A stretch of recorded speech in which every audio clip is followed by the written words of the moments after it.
Original যদি প্রেম হয়, নবীর সাথে যদি প্রেম হয়, বাবাজি সাহাবারা নিজে শহীদ হয়েছে, তারপরও কি নবীকে ছেড়েছে ভাই? ওই হচ্ছে প্রেম। আর আজকালকার জামানায় আমাদের সমাজে যে প্রেমগুলা চলে, এগুলা প্রেম না, বেহায়াপনা, লজ্জা শরম ঘৃণা কিছুই দেয়নি আল্লাহ। হ্যাঁ, এমন অবস্থা। আল্লাহ এই সমস্ত নারীদেরকে, এই সমস্ত যুবকদেরকে আল্লাহ হেদায়েত দান করুক। সবাই বলেন আমিন। ইসলামের জন্য সর্বপ্রথম কে শহীদ হয়েছে সে সামনে এসো। পুরুষদের তরফ থেকে একজনও যেতে পারবে না ভাই। এই ইসলাম ধর্মের জন্য, আমার নবীর জন্য সর্বপ্রথম শহীদা হয়েছে কে? মা সুমাইয়া রাদিয়াল্লাহু তাআলা আনহা। উনি সর্বপ্রথম শহীদা হয়েছিলেন। আল্লাহ যদি কিয়ামতের দিন, মা খালা আপনাদের দরজা দেখেন, আপনাদের দরজাটা বুঝেন, কিয়ামতের দিন যদি আল্লাহ বলে যে ইসলামের জন্য সর্বপ্রথম সবচাইতে বেশি দানশীল কে ছিল সে সামনে এসো। পুরুষদের ভিতরে একও বেটা যেতে পারবে না সামনে। মহিলাদের তরফ থেকে একজন সামনে যাবে, যার নাম হলো মা খাদিজাতুল কুবরা রাদিয়াল্লাহু তাআলা আনহা। উনি যাবে সর্বপ্রথম কাতারে। তাহলে মাগো আপনারা তো সেই তো নারী। কে আমার উম্মে আইমানকে ডাক দিয়া বলে, উম্মে আইমান গো, একটা বার বলো গো, আমার মা যাবার সময় ওই জায়গায় দাঁড়ালো, আবার আসার সময় ওই জায়গায় দাঁড়ালো। বলো গো উম্মে আইমান, আবার ওই জায়গাতে কে শুয়ে আছে? উম্মে আইমান গো, নিশ্চয় কোনো ওই জায়গায় কোনো আপন মানুষ শুয়ে আছে, নচেত এই জায়গায় মা দুইবার দাঁড়াতো না।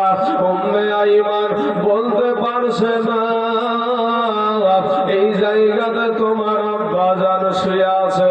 যদি এই কথাটা বলে গো, আমার দয়ার নবী মায়ার নবীর মনে আঘাত লাগবে, কষ্ট পাবে। আর নবীর মনে কষ্ট পাওয়া মানে আল্লাহকে কষ্ট দেওয়া। জোরে বলেন সুবহানাল্লাহ।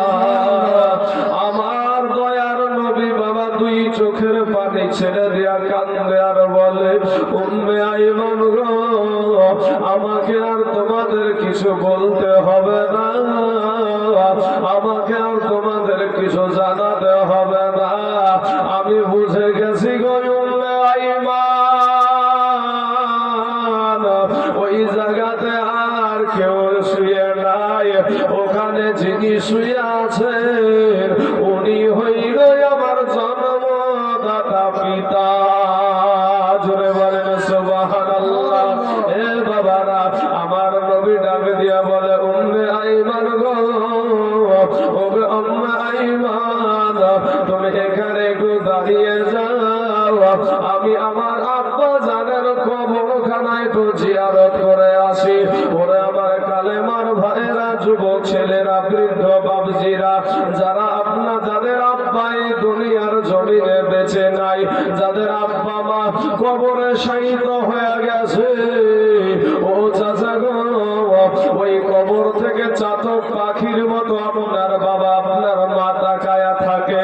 হয়তো আমার সন্তান আমার জন্য একটু দোয়া করবে, আমার সন্তান মনে হয় আমার জন্য একটু চোখের পানি ফেলবে, কিন্তু আপনি সন্তান মা বাপের কথা ভুলে গিয়েছেন বাবা। না গো আব্বা জানি না করবেন না, পারতে পক্ষে শুক্রবারের দিনটা আপনি ফজরের নামাজটা পড়ে আপনার আব্বা জানের কবরখানায় যাবেন, আপনার মা জননীর কবরখানায় যাবেন।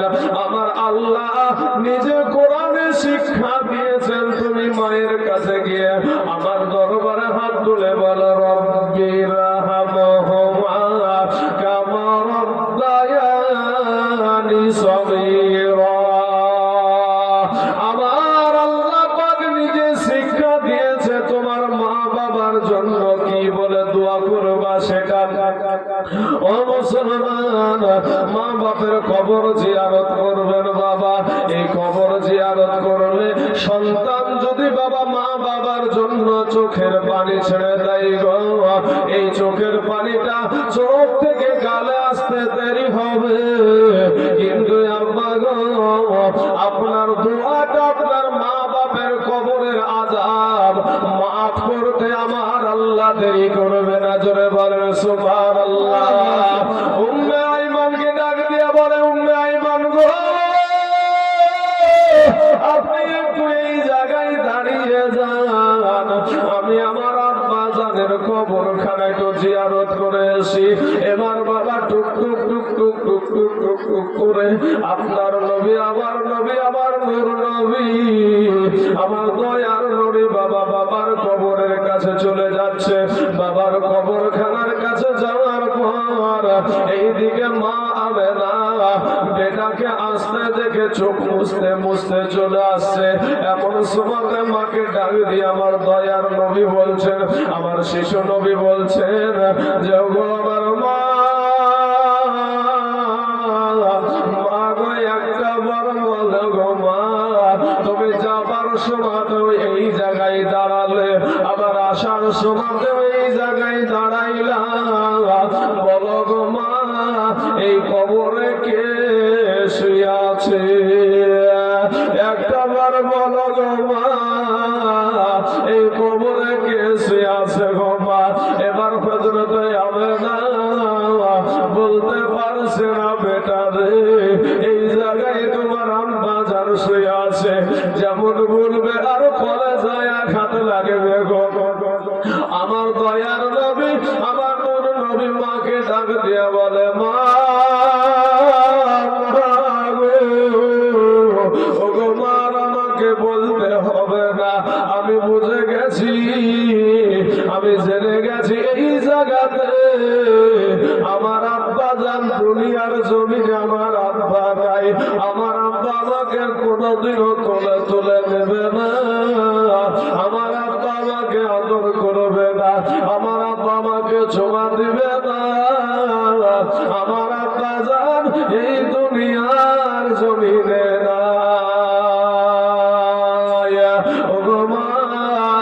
তুমি একটু উটের কাছে গিয়ে দাঁড়াও, আমি মুহাম্মদ সাল্লাল্লাহু আলাইহি ওয়াসাল্লাম আমার বাবার কবরখানায় একটু জিয়ারত করি। এতিম সন্তান গো যারা আব্বা নাই মা নাই তাকে বাবা এতিম বলে গো। আমার দয়ার নবীর আব্বা জানের কবরের কাছে গিয়া আমার নূর নবী দয়ার নবী বলে, আব্বা গো ও গো আব্বা একটা বার তুমি আমাকে বেটা বলে ডাকো গো আব্বা, একটা বার তুমি মুহাম্মদ বলে ডাকো আব্বা গো, একটা বার তুমি আমাকে কোলে নাও, একটা বার আমাকে আদর করো। আমার দয়ার নবী নূর নবীর জন্য বাবা আসমান কাঁদে জমিন কাঁদে গো, পাখিরা কাঁদে আসমানের ফারিস্তারা কাঁদে।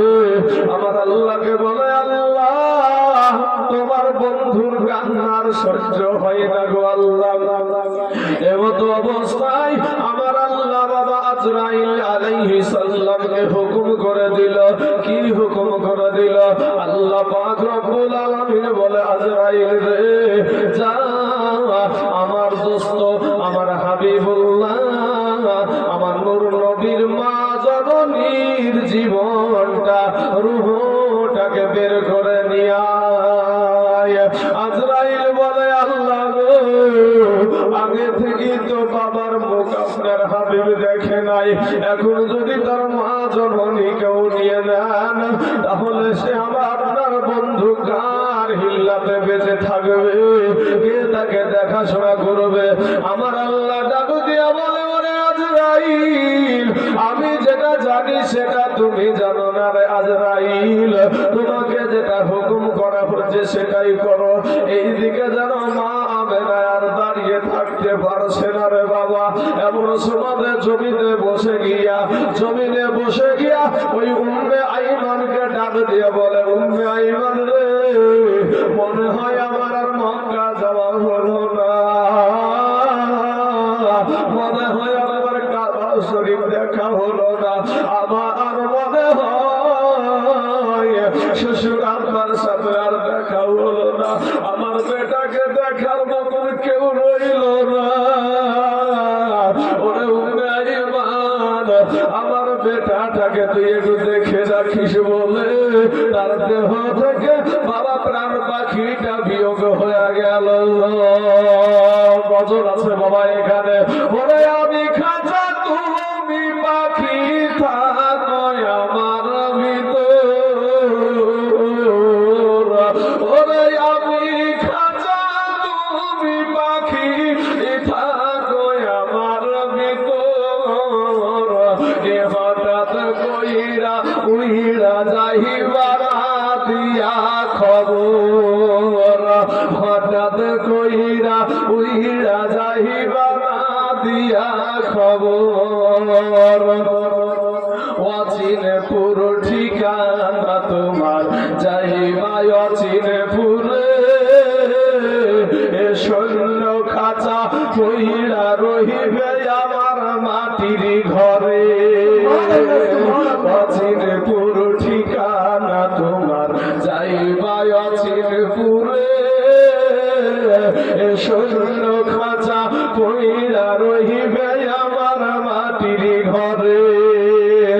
আমি মিশে কেন যতন কইরা বানাইলাম বাসর, আমি মিছে কেন যতন কইরা বানাইলাম বাসর, এ হঠাৎ কইরা উইরা যাইবে না দিয়া খবর, হঠাৎ কইরা উইরা যাইবা না দিয়া খবর, ওরে আমি খাঁচা তুমি পাখি থাকো আমার ভিতর, এ হঠাৎ কইরা উইরা যাইবা না দিয়া খবর। মুসলমান বাবা গো, এমন সময়তে হযরত আমেনা রাদিয়াল্লাহু তাআলা আনহা আমার নবীজির মা জননী বাবা জমিনে শুয়ে গেছে। এমন সময়তে ওই উম্মে আইমান বাবা দৌড়ে গিয়ে আমার নবীকে বলছেন, বেটা মুহাম্মদ, ও বেটা মুহাম্মদ। সুবহানাল্লাহ। বাবা মারা গেছে। একটা যুবক ছেলে তার বাবা মায়ের জন্য 300 টাকা দিয়েছে। আল্লাহ গো, আমার ওই যুবক ছেলেটা বাবা মায়ের পাগল সন্তানটা 300 টাকার বদলায় আল্লাহ তার আব্বা মায়ের কবরের আযাব যে আল্লাহ তুমি মাফ করে দাও। আল্লাহ তার আব্বা মায়ের কবরে জাহান্নামের দরজা বন্ধ করে দাও। আল্লাহ জান্নাতের দরজা খোলায় দাও। আল্লাহ জান্নাতি পোশাক পরিধান করায় দাও। আমিন সুম্মা আমিন। বাবা আপনার জন্য দান করবেন ভাই। কিচ্ছু নিয়ে যায়নি। আপনার বাবা 3 খানা কাফন নিয়ে গেছে, আপনার মা 5 খানা কাফন নিয়ে গেছে, সব আপনার জন্য রেখে দিয়ে গেছে, কিছু নাই। যাই হোক বাবাজি আমার সোনা মানিকেরা, এমন সময়তে উম্মে আইমান গিয়ে আমার দয়ার নবী, আপনার নবী আমার নাবিকে বলছেন, বেটা ও বেটা মুহাম্মদ, তাড়াতাড়ি করে চলো, তোমার মা জননী যেন কথা বলছে না, বিষয়টা একটু তাড়াতাড়ি গিয়ে দেখো। বাবারা, আমার বর্দার আড়ালের মা খালা গো, আমার ওই 6 বছরের শিশু নবী আমার দৌড়ে গিয়ে দেখছে মা জননীর নাকে একবার হাত দেয়, মুখে একবার হাত দেয়, ডাক দেয় মা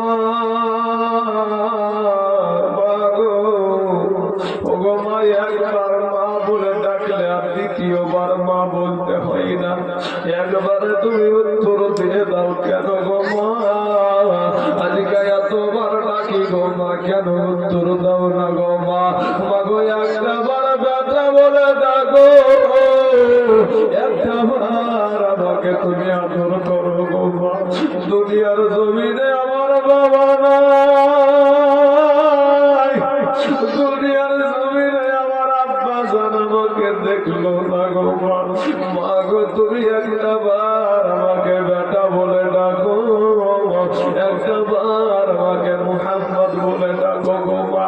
একবার গালে চুমা দাও, একটা বার আমাকে আদর করো গো মা। মা কোনো কথা বলে না। উম্মে আইমান ডাক দিয়ে বলে বেটা রে, ওরে বেটা মুহাম্মদ, তোমার জন্মদাতা মা, তোমার মা জননী, তোমার গর্ভধারণী মা এই দুনিয়ার জমিনে আর বেঁচে নাই, আর তোমাকে বেটা বলে ডাকবে না, আর তোমাকে মুহাম্মদ বলে ডাকবে না। যেমন এই কথা বলা গো 6 মাসের শিশু নবী আমার বাবা আসমান খেয়ে মায়ের লাশের উপরে পড়ে পড়ে মা গো আমাকে দেখার আর কেউ রইল না গো মা। আমি কার কাছে যাব, কার কাছে থাকবো গো মা। বললো এ ভাই রে মা বাপ যাবে মরে রে, তাহার মতো দুঃখী নাই রে জগতে। আমার দয়ার নবীর 6 বছর বয়সে নাবালক অবস্থায় আমার নবীজির মা জননী দুনিয়া থেকে চলে গেল বাবা গো। ওই জায়গাতে হযরত আমেনা রাদিয়াল্লাহু তাআলা আনহা ওনাকে দাফনের ব্যবস্থা করে দেয়। এই যে বাবা ওই আব্দুল্লাহ যখন আপনার ইন্তিকাল করেছিল গত বছর আপনার এখানে বলেছিলাম, এটা রাখাল এসে বলেছিল, কাকে বলেছিল? আব্দুল মুত্তালিবের বেটা হারেসকে বলেছিল, চাচা গো আমার কাছে আপনার ভাই একটা আমানত রেখে গেছে। বলে কি আমানত রেখে গেছে? বলে আপনার ভাইয়ের একটা নাম লেখা আংটি আমাকে দিয়ে গেছে, আর বলেছে ওরে রাখাল তুমি তো এই পাহাড়ে পাহাড়ে তুমি ছাগল বকরি উড়দুম্বা চড়াও, যদি বিশিষ্ট সত্যবাদী যদি কোনো মানুষ পাও তাহলে আমার এই আংটিটাকে দিয়ে দিও। আমার বিবি আমেনা সে আমাকে না পেয়ে কতই না কান্না করবে, এই আংটিটা যেন তার হাতে নিয়ে গিয়ে পৌঁছায়া দেয়। হারেস বলেছিল রাখাল রে আমার ভাই আব্দুল্লাহ কি আর কিছু বলেছে নাকি? বলে না না আর কিছু বলে নাই, তবে আল্লাহর সাথে যেন কথা বলছিল। জোরে বলেন সুবহানাল্লাহ। সেদিন হয়তো আব্দুল্লাহ আল্লাহকে বলেছিল, আল্লাহ আমার বাড়ি হলো মক্কাতে আর আমার কবর হলো মদিনাতে। আল্লাহ গো আমার বিবিরও যেন কবর হয় মদিনাতে। আল্লাহ হয়তো সেদিন বলেছিল, আব্দুল্লাহ রে তোর বাড়ি হলো মক্কাতে আর তোর কবর হলো মদিনাতে, তোর বিবিরও কবর হবে মদিনায়, আর তোর বিবির পেটে যে একটা সন্তান ছেড়ে এসেছিস ওই সন্তানটার রওজা হবে সোনার মদিনায়। জোরে বলেন সুবহানাল্লাহ। আমাদের নবীজি রওজা শরীফ কোথায়? মদিনা শরীফে। নবী রওজা শরীফ মদিনা শরীফে। কবি বলছেন এ মদিনা মদিনা আশিক মুমিনের ঠিকানা। যারা মুমিন হয় তাদের বাবাজি সে পাগল হবে মদিনাওয়ালার, যে আশেক হবে সে পাগল হবে মদিনাওয়ালার। আজকে যে এই নবীর জীবনীর যে ব্যবস্থা করেছেন এটা নবীর প্রেমী হয়েছে, নচয়ের না। ওই কারো কোনো বড় বড় প্রধানমন্ত্রী মুখ্যমন্ত্রী জজ ব্যারিস্টার আছে তাদের জীবনী তো হয় নাই। কিন্তু দেখেন আমাদের সমাজে কত জায়গায় আমার নবীর বিষয় নিয়ে কত আলোচনা শুধু নবীকে নিয়ে, শুধু নবীকে নিয়ে। যখন বলা যায় তখনই নতুন, যখন বলা যায় তখনই নতুন কবি বলছেন